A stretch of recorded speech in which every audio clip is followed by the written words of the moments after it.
When you walk into the prison of Romania, the walls even today echo the name Richard Umbrand.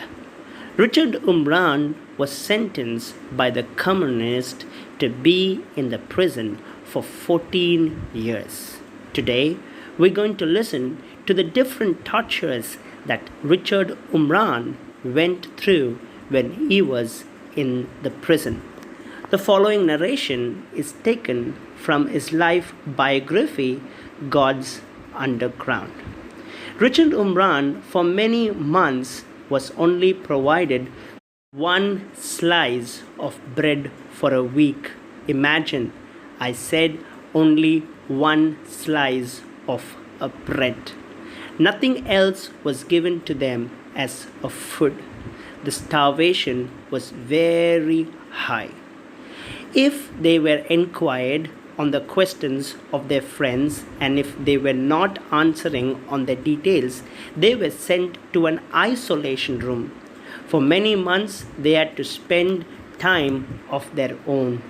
The prisoners never knew if it was day or night. One time particularly, Richard Umbrand squeezed to a nail room. A nail room would be inch more than the body size, and all four sides of the nail room would be having nails on it. So the prisoner, has to continuously squeeze himself into this four-sided wall, and any movement of his step towards the front or back would make him to fall on the nail.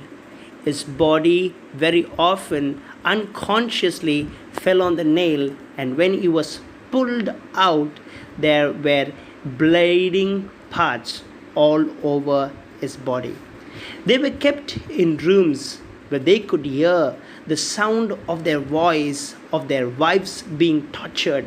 It really feared them if it was really true, if their wives were tortured. And they said, "We would free your wives only if you give the details of your friends." My dear friends, it's truly an experience that happened in the prison. Sometimes they were even tied on a chair, and there were speakers in the room telling, "God is dead, God is dead, God is dead." Very often they were taken to a place where they were hanged upside down and beaten. All these hardships, pain, and suffering, Richard Umbrand remained true. Well, as I'm talking to you, you might be wondering, who is Richard Umbrand? How did he earn so much of the strength to withstand all the powers of the communists? Well, we're going to discuss about who Richard Umbrand is tomorrow. It's a very exciting story. I believe it will make you to understand the power of God. It's beyond the communist authority.